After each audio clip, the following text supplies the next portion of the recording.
여러분, 우리가 지금 살펴보고 있는 이 에스겔서는요, 무려 48장까지 되는 아주 긴 장입니다. 구약 성경 여러분들 참 긴 성경이라고 하지만요, 이 구약 성경 가운데서도 5번째로 긴 성경이 에스겔서입니다. 사실 에스겔을 시작하면서 여러분들에게 이런 말씀을 드렸습니다. 저도 너무 어려워요. 아니, 어떻게 성경이 이렇게 어려울 수가 있을까? 그 안에 상징적인 것도 있고 그 안에 예언적인 묵시가 있어서 어려운가요? 시대적인 배경을 몰라서 어려운가요? 읽으면 읽을수록 어렵게 느껴집니다라고 그렇게 표현을 했는데요. 이제 에스겔서가 시작하고 이제 마지막 종착지로 가다 보니 도리어 그런 표현보다는 도리어 이 에스겔서가 매우 단순하고 매우 확고한 책이구나 하는 것을 깨닫게 되었답니다. 무슨 말씀인고 하니요? 이 에스겔서는요, 두부 자르듯이 반토막을 탁 자를 수가 있는데 1장부터 32장까지는요 하나님의 심판에 대한 내용만 다루고 있고요, 그리고 그 후반전인 33장부터 마지막 48장까지는요 그런 가운데 하나님의 회복이 있다는 메시지로 아주 판이하게 그 내용이 단순하다는 겁니다. 그런데 그것이 하나님의 심판이든 그것이 하나님의 회복이든 둘 다 동일한 원인을 갖고 있는데 그 원인은 다 하나님의 영광이었습니다. 여러분, 하나님의 영광, 그 하나님의 영광이 상실됨으로 인해서 하나님의 심판이 맺고 그 잃어버린 하나님의 영광을 다시 회복하게 하기 위하여 이 후반절의 말씀이 나타난 것이라기 때문에 이 에스겔서는 어찌 보면 진짜 단순하면서도 매우 확고한 책이구나. 여러분, 그렇습니다. 사실 유대인들에게는요, 하나님의 영광은 오로지 계신 장소가 따로 있었다고 생각하던 사람들이었답니다. 어디입니까? 바로 하나님의 성전, 하나님의 성소, 하나님이 계신 그 지성소 안에 하나님은 그 하나님의 영광으로 머물고 계시다라고 믿던 사람들입니다. 그런데 그 당시 사독 계열의 이스라엘의 제사장이었던 에스겔이라는 선지자가 지금 바벨론 포로로 끌려와서 그발 강가에서 울며 자신이 지금 그 하나님의 임재, 하나님의 영광 가운데 있지 못하고 이 처참하고 이 안타까운 이방인의 땅에서 자기가 있음을 한탄하면서 그 자리에 있는데 웬일인가요? 하나님의 영광, 하나님의 임재의 상징인 그 예루살렘의 성전을 마치 코앞에서 보듯이 놀라운 환상을 경험하는 겁니다. 여러분, 놀랍지 않습니까? 분명히 하나님의 영광은 어디 계신다고 믿었다고요? 이스라엘, 그것도 예루살렘, 하나님의 거룩한 성전 안에 머물고 계시다고 믿어서 지금 자신들은 하나님의 영광 가운데 없다라고 알고 있었는데 그 하나님의 영광, 그 하나님의 임재가 이 이방 땅 바벨론, 그것도 그 그발 강가에 홀로 눈물 흘리고 있는 자기 앞에 그 현실이 출현되고 있는 겁니다. 여러분, 그 사건이 바로 이 에스겔서가 시작되는 그 첫 장의 모습이랍니다. 여러분, 이해되십니까?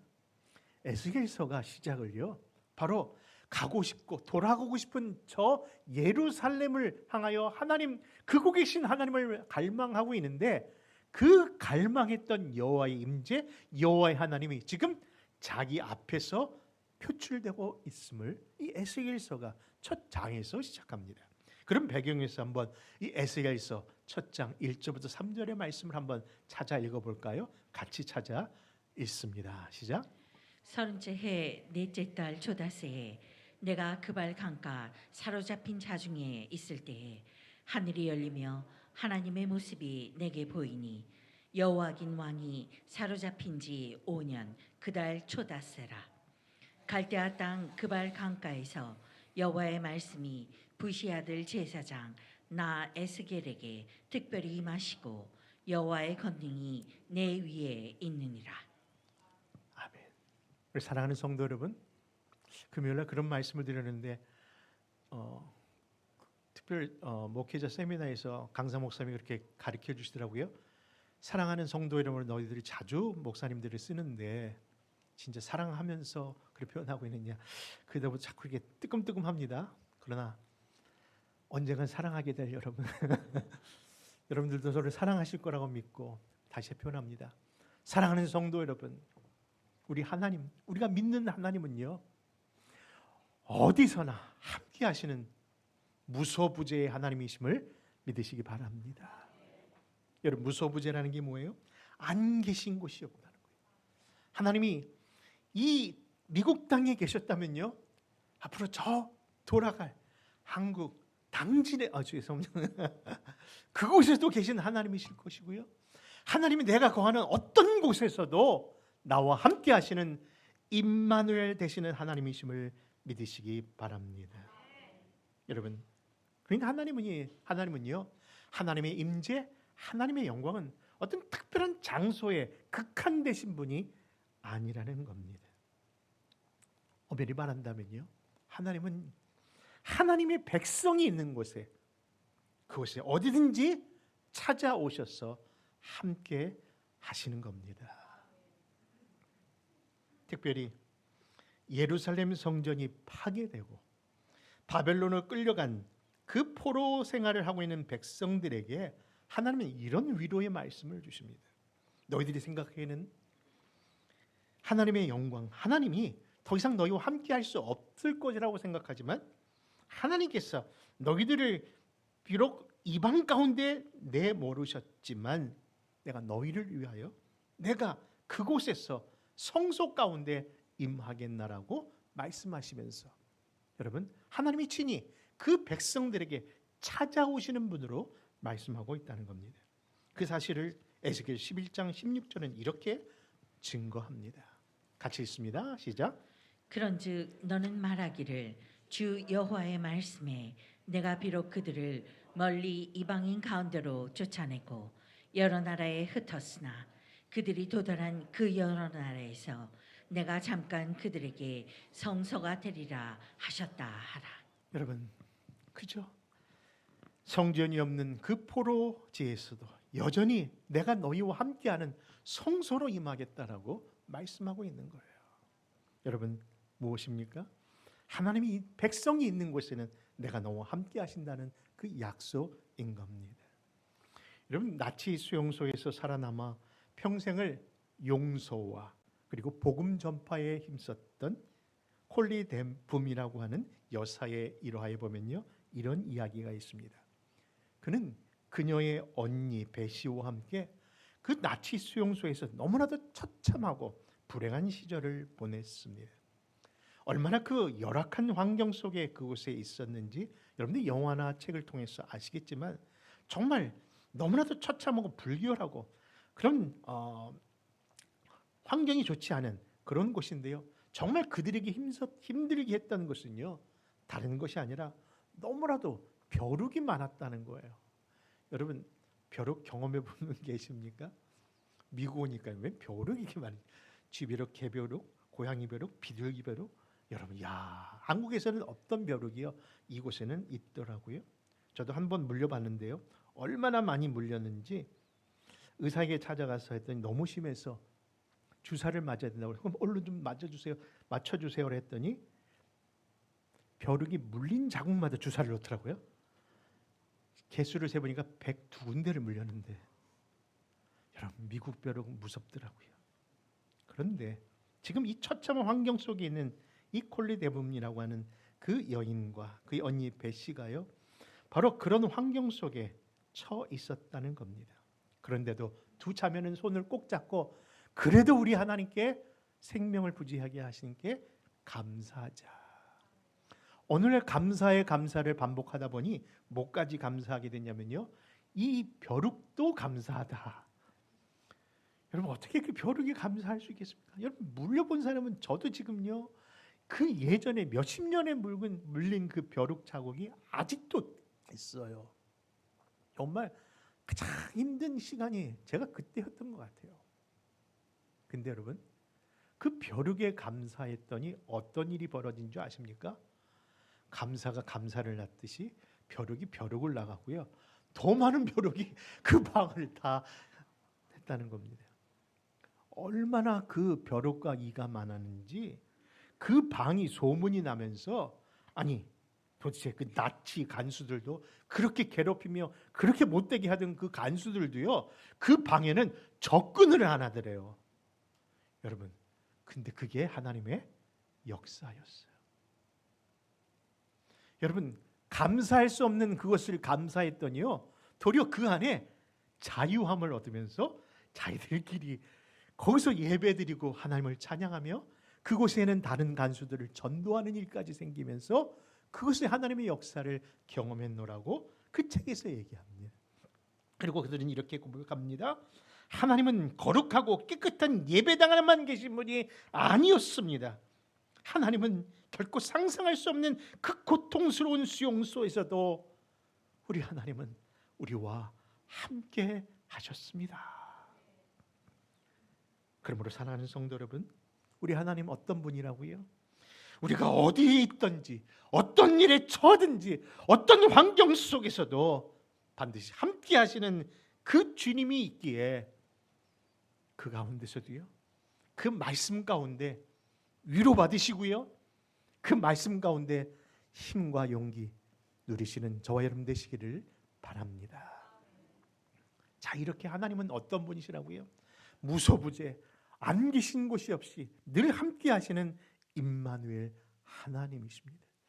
자기 백성을 하여 내가 너무 함께 하신다는 그 하나님이십니다. 근데 안타까운 일이 생겼습니다. 그 하나님이 함께 하시는 하나님이 이 에스겔이 본 환상 가운데 그 거룩한 성전, 그 예루살렘 성전에서 떠나시는 환상을 그 바벨론 강가에서 보게 된 겁니다. 여러분, 그 이유는 잘 아시죠? 여호와 하나님만 섬겨야 되는 그 거룩한 성전이 도리어 이방 우상으로 가득 차버렸기 때문입니다. 여러분, 그것이 환상 속에 표현된 내용이지만은 실제로 예루살렘 성전이 그랬을 겁니다. 어떻게 해요?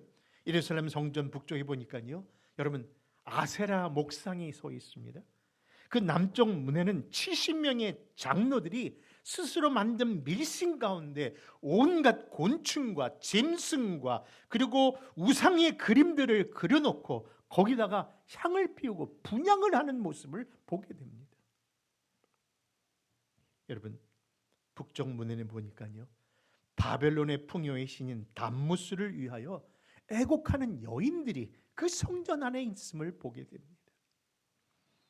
여러분, 그리고 성전의 동쪽 문을 보니까 떠오르는 태양을 신으로 섬기면서 절하는 그 당시에 25명의 25명의 제사장들이 그 안에 서 있음을 보았다라고 이야기합니다. 여러분, 하나님을 섬겨야 될, 하나님만 섬겨야 될 그 거룩한 이 성전 안에 여러분, 이방신을 섬기고 있으니 이게 말이 되는 겁니까? 그 모습을 에스겔서 8장과 9장과 10장과 11장에서 얘기하고 있는 거예요. 그 16절의 말씀을 한번 찾아 있습니다. 8장 16절입니다. 시작. 그가 또 나를 데리고 여호와의 성전 안뜰에 들어가시니라. 보라, 여호와의 성전 문 곧 현관과 제단 사이에서 약 25명이 여호와의 성전을 등지고 낯을 동쪽으로 향하여 동쪽 태양에게 예배하더라. 여러분, 어찌 이럴 수 있습니까? 그 백성을 어떻게 하나님께서 부르셨고 어떻게 하나님의 말씀을 가르쳤는데 그 하나님을 저버리고 이방신으로 하나님의 성전을 그렇게 처참하게 만들 수 있는 겁니까? 아니, 어디를 보아서도 하나님이 거하실 공간이 없으셨기에 오죽하면 하나님께서 그 성전에 계시지 못하고 떠나갈 수밖에 없으셨을까요? 그런데 더 안타까운 것은 그럼에도 불구하고 종교 지도자들은요, 여전히 하나님이 그곳에 계실 거라고 막연하게 생각했습니다. 아니, 결코 하나님의 전은 무너지지 않을 거라고 생각했습니다. 하나님의 이 백성이 있고 하나님의 성전이 있기에 이 나라는 결코 빼앗기지 않을 것이라고 맹신했습니다. 근데 여러분, 하나님이 그 성전에서 떠나십니다. 여러분, 그 결과로 가장 가슴 아픈 장면이 이 에스겔서 8장부터 11장까지 이루어지는데요. 하나님께서 그 떠나시는 장면을요, 그냥 단숨에 떠나는 장면이 아니라 8장부터 몇 장까지라고 했죠? 제가 11장까지 계속해서 그 장면을 연결해서 말씀을 하고 있다는 거예요. 여러분, 근데 그 모습이요, 그림 언어로 보니까요 더 가슴이 아파요. 왜냐면요, 하나님이 그런 모질고 그런 배신하는 그 아픔을 겪으시면서 몰직이 한순간에 그냥 나가신 것이 아니라 계속해서 그들 가운데 그림 언어로 보여주시는 것은 계속 하나님이 주저하시면서 다시 그들을 뒤돌아보고 계시다는 사실 때문입니다. 그런 구체적인 그림 언어가 이 8장과 11장에서 이루어지는데요. 하나님은 지성소에 계신 하나님이 문지방을 넘어오는 순간, 문지방에서 동문으로, 동문에서 다시 동쪽 산으로 서서 이동하는 모습으로 성경이 이 말씀을 그리고 있다는 거예요. 여러분, 그 모습을 한번 9장부터 11장까지 가장 중요한 부분들을 한번 열거해 봤더니 이런 내용입니다. 우리 한번 같이 한번 말씀 속에서 하나님이 어떻게 그 가운데 머뭇거리시면서 바로 떠나지 않으셨음을 그림 언어로 살펴보시기를 바랍니다. 같이 있습니다. 그룹에 머물러 있던 이스라엘 하나님의 영광이 올라가 성전 문지방에 이르더니 여호와의 영광이 성전 문지방을 떠나서 여호와의 전으로 들어가는 동문에 머물고 여호와의 영광이 성읍 가운데로부터 올라가 성읍 동쪽 산에 머무르고. 여러분, 배신과 아픔을 당하신 그 하나님이시지만 그 예루살렘 성전을 바로 떠나지 아니하시고 뭐 하시다고요? 문지방에 잠깐 머무시고 동문에서 다시 동쪽 산에 잠깐 머무시고 그리고 다시 그 감람 동쪽 끝까지 따라가는 모습을 보면요, 마치 우리의 죄악을 위하여 이 땅에 오신 예수 그리스도께서 그 겟세마네 동산에 오르시면서 자기를 향해 우는 여인들도 바라보고 자기를 배신한 베드로를 눈을 마주치면서 그 길을 오르시는 것처럼 안타까운 모습이 연상되더라는 겁니다. 여러분, 왜일까요? 그들이 비록 나를 버렸고 그들에게 우리에게 주신 그 모습이 그러한다 할지라도 여전히 그들을 향하여 손 내미시면서 어서 돌아와라, 어서 돌이키라는 그 하나님의 은혜와 사랑의 국률의 모습이 그 안에 담겨져 있는 그림 언어들인 겁니다. 여러분, 이 자리에 저희 집을 한번 방문하신 분이 있는가 이렇게 살펴보니까 많이 없으신데 그 같은 몇 분들은 저희 집을 들어오신 분들이 계실 겁니다. 근데 저희 집에 현관문을 이렇게 들어오시면요, 그 현관문 바로 오른쪽에 가족 사진을 이렇게 전시해 놨습니다. 지금 30이 넘은 이제 중반에 가까운 이 아이들 사진을, 가족 사진을 걸어놨는데 그 사진을 보면 다들 이건 뭐 손녀예요, 뭐 손주예요 그러는데 사실 우리 애들 사진입니다. 저희 딸들 사진입니다. 근데 언제 사진을 걸어놓은 거 하니? 5살, 6살 때 사진을 지금 걸어놨어요. 아니, 아직도 걸어놨어요. 여러분, 왜인지 혹시 아시죠? 지금 생각해봐도 그때가 제일 좋았다. 여러분, 그때 당시에는요, 그게 귀찮을 때 아니었나요? 무슨 껌딱지도 아니고 매번 엄마 아빠 붙어다니면서 엄마 이거 뭐야? 아빠 이거 뭐야? 아빠 언제 가? 아빠 어디야? 빨리 와. 항상 우리를 힘들게 하고 우리를 그렇게 귀찮게 했던 그 5, 6살 때였는데 불구하고 지금 돌아보니 그때가 더 그립다. 여러분, 그때 몸만 하면요, 그렇게 애들이 엄마 아빠밖에 몰랐는데 지금 어떻습니까? 소통은 하고 계십니까? 여러분, 뭔가 말을 하려고 하면 애들이 말을 안 해요. 아니, 집에 들어왔는데도 방 안에서 문도 열어주지 않아요. 여러분, 그 모습 다 경험하고 있는 건 아닌가요? 언제부터 아이들이요, 뭔가 무엇을 할 때마다 그저 우리를 무슨 보이지 않는 그런 사람처럼 취급해 버리는 관계가 되었습니다. 간혹 가다가 그래도 뭔가 얘기하다가 그 부모의 입술이 좀 잔소리가 들어가면은요, 야, 이 방이 뭐니? 좀 쳐나가면은 눈을 어떻게 그렇게 뜹니까?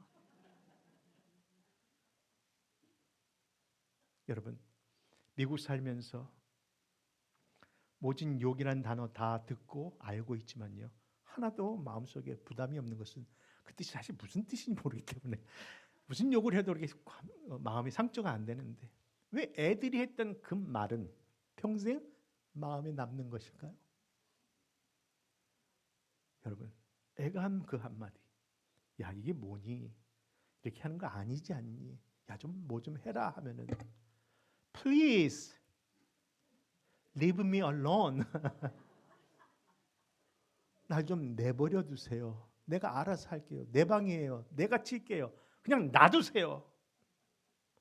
여러분, 그 단어는 왜 이렇게 가슴에 박히는 걸까요? 아니, 그렇게 평생 껌딱지처럼 불타졌던 그 자녀들이 어떻게 이런 말을 할 수 있을까요? 그래서 지금도 예전이 그리워서 그 사진을 붙여놓고 있답니다. 근데 여러분, 우리가 할 말이 없는 것은 우리도 우리 부모에게 그랬다는 거예요. 나도 그런 자녀였다는 거예요. 여러분, 우리가 했던 게 뭐냐고요? 내가 알아서 할 테니까 내버려 두세요. 여러분, 근데 정말 알아서 하던가요? 우리는 알아서 했나요? 여러분, 선악과를 따먹은 아담과 하와의 불순종 내면에는 바로 그 마음이 있었던 것 같아요. 하나님 없이 나 혼자 할 수 있으니까 좀 놔두세요라고 하면서 한 일이 선악과의 사건이 아닐까도 생각해 봅니다. 근데 여러분, 인간 스스로 내가 할 수 있다, 내가 하겠다라는 그 고집과 그 태도가 결국 어떤 결과를 가져왔는가를 이 에스겔서가 표현하고 있는 거예요. 그 결과의 말씀이 오늘 본문으로 삼고 있는 바로 36장 16절과 17절입니다. 같이 읽습니다. 시작. 여호와의 말씀이 또 내게 임하여 이르시되 인자야, 이스라엘 족속이 그들의 고국 땅에 거주할 때에 그들의 행위로 그 땅을 더럽혔나니 나 보기에 그 행위가 월경 중에 있는 여인의 부정함과 같았느니라. 여러분, 이 36장을 읽다 보면요, 드러나는 세 가지 반복적인 한 단어가 세 번 반복되는데 뭐냐면요, 더럽혀졌다는 거예요. 그 더럽혀짐을 상징적으로 여인의 부정한 것을 표현하지, 이것은 해석을 잘 해야 되면 제의적인 표현, 하나님께 제물로서 부족한 상태를 얘기할 때 표현인데, 하나님 보시기에 우리의 모습이 이렇게 부족한 것이 부정이고 그것이 잘못이라는 거예요. 그것이 죄라는 거예요. 그것이 더럽다라고 얘기하시는 거예요. 결국 나 홀로 하겠습니다, 내가 하겠습니다고 했던 내 삶의 모습이 결국 그 행위가 더럽다라고 말씀하시고요. 그것이 부정이라고 하시고요. 그리고 그로 인해서 그 거룩한 땅이라고 했던 약속의 땅이 더럽혀졌다라고 하시는 거예요. 그래서 그곳에 살 수가 없어서 그 백성들을 다시 하나님의 땅으로 회복하기 위하여 그들을 잠시 이동시켰던 것이 이 구약의 역사인 겁니다. 근데 여러분, 결국 더럽힐 수 없는 그 하나가 결국 더럽혀졌다는까지도 말씀합니다. 무엇일까요? 하나님의 거룩한 이름이 더럽혀졌다라고 얘기하죠. 사람만 더럽혀진 것도 아니고 땅만 더럽혀진 것이 아니라 거룩하신 하나님이, 그 이름이 여러분 더럽혀졌습니다. 그 말씀이 20절인 겁니다. 같이 한번 읽을까요? 20절 시작. 그들이 이른바 그 여러 나라에서 내 거룩한 이름이 그들로 말미암아 더러워졌나니 곧 사람들이 그들을 가리켜 이르기를 이들은 여호와의 백성이라도 여호와의 땅에서 떠난 자라 하였습니다. 그렇습니다. 우리 하나님 아버지는요, 결국 그 자녀들로 그 더럽혀진 자신의 이름을 더 이상 너희들이 하라고 말씀하지 아니하고 이렇게 말씀을 이어가십니다. 23절 계속 한번 읽을까요? 시작. 여러 나라 가운데에서 더럽혀진 이름 곧 너희가 그들 가운데에서 더럽힌 나의 큰 이름을 내가 거룩하게 할지라. 여러분, 도대체 하나님의 그 거룩한 이름을 더럽힌 왜 그 백성들을 왜 내치지 못하는 것일까요? 그것은요, 하나님의 언약 때문입니다. 약속을 변케 하실 수 없는 하나님의 성품 때문입니다. 여러분, 하나님의 언약은요, 단순히 어떤 약속이라고 생각하면 안 됩니다. 하나님의 언약은요, 분명히 일반적인 약속이나 계약과는 달리 여러분, 그 하나님의 언약에는 특별한 의미가 그 안에 달려 있기 때문입니다. 여러분, 일반적인 언약과 약속은 어떻습니까? 쌍방이 수준이 같거나 아니면 갖고 있는 것이 어떤 동일한 가치가 있을 때 그것을 계약하고 나누는데, 성경에서 말씀하시는 하나님과 이 백성과의 언약은 처음서부터 수준이 정말 아니면 것을 알면서도 하나님이 그 언약을 허락하시고 체결하셨기에 그 하나님의 언약을 다른 말로 은혜의 언약이라고 하는 거예요. 그래서 그 은혜의 언약을 위해서 하나님께서 이제 그것을 회복하기 위해서 더 이상 너에게 이 문제를 맡기지 아니하고 누가 하겠다? 내가 하겠다라고 말씀하시는 거예요. 여러분, 그래서 그런가요?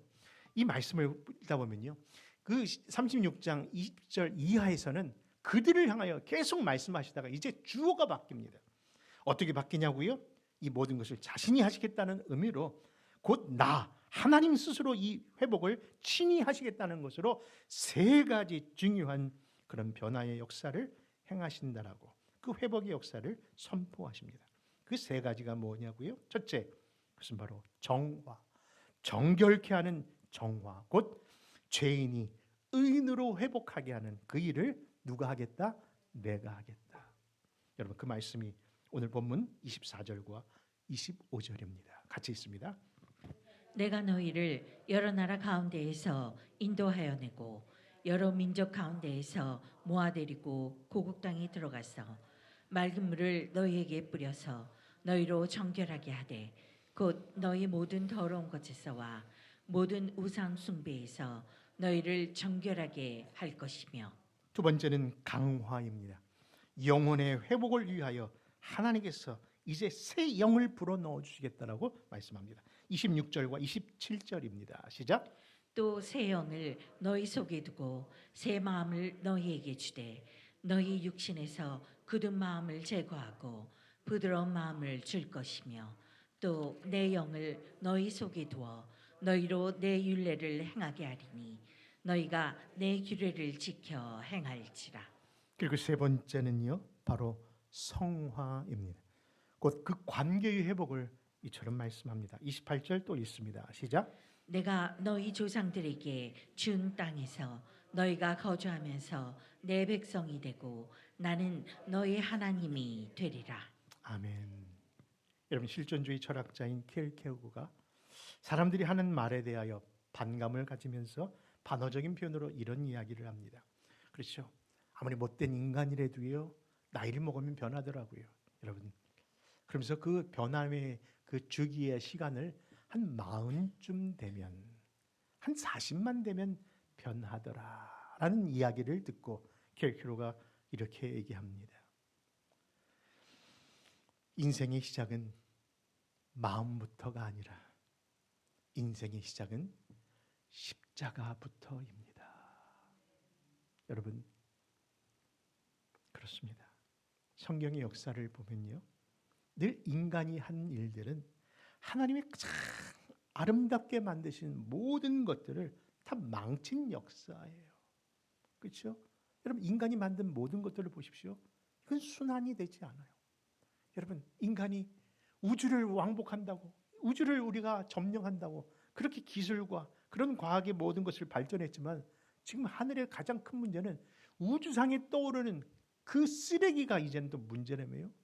아니, 이 땅에는 오션을 그렇게 망가뜨리는 우리 인생들이 이제는 우리 우주 밖에 쓰레기를 만든 것이 누구라고요? 인간인 거예요.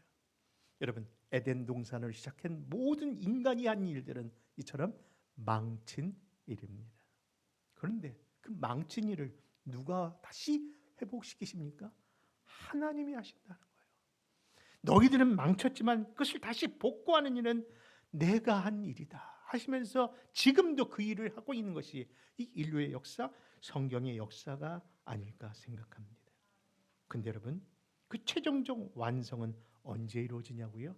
그것이 바로 예수님이 이 땅에 오신 그 사건의 시작, 예수님이 성육하신 그 시작, 그리고 예수님이 십자가에 달리신 그 시작에서부터 이 일을 내가 다 이루리라 하시면서 선포하신 내용, 여러분 그 사실을 믿으신다면 우리 안에 어떤 교훈을 받아야 될까요? 우리가 다시 주님께로 돌아가는 겁니다. 주의 말씀으로 다시 우리가 방향을 바꾸는 겁니다. 여러분, 그런데 하나님께서 이 일을 내가 하시겠다, 예루살렘으로 떠나 이제 바벨론 포로로 된 그 백성을 때가 차면 하나님께서 다시 그 거룩한 땅으로 옮기시겠다라고 약속은 주지만 단 한 가지 우리에게 부탁하며 당부하신 말씀이 있답니다. 그 말씀이 오늘 본문 마지막 37절 후반에 나오는데요, 우리 상반절 말씀만 한번 같이 찾아 발견하기를 원합니다. 같이 읽습니다. 시작. 주 여호와께서 이같이 말씀하셨느니라. 그래도 이스라엘 족속이 이같이 자기들에게 이루어 주기를 내게 구하여야 할지라. 여러분 무슨 뜻입니까? 바로 기도해야 한다는 거예요. 그렇습니다. 약속의 성취는 하나님의 몫이지만 기도는 누구의 몫이다? 우리의 몫이라고 하는 겁니다. 기도 없이 또 그 일을 받으면 결국 그것도 역시 내가 한 것처럼 착각할 수 있는 자가 바로 저와 여러분들이 아닙니까? 자, 이제 말씀을 정리합니다. 사랑하는 성도 여러분, 내 힘만 믿고 살았던 내가 망친 이 인생, 이제 다시 예수 그리스도의 십자가로 정화시켜 주시고 강화시켜 주시고 성화시킨 그 은혜에 감사하며 사는 저 여러분 되시기를 바랍니다. 또한 이제는 그래도 구하여야 하리라 하신 말씀처럼 우리가 힘있게 붙잡아야 될 것은 다른 것이 아니라 그 약속의 그 말씀, 저 십자가 튼튼히 붙잡고 나가기 위하여 십자가 함께 기도로 나가시는 저 여러분 되시기를 바랍니다. 그러므로 이제 우리의 가정과 우리의 교회가 떠나지지 않는 하나님의 영광이 영원히 머물실 수 있도록 우리 자신도 거룩한 성전이 되어서 저와 동행하시는 그 모습들이 우리 안에 있기를 주 예수의 이름으로 축원합니다.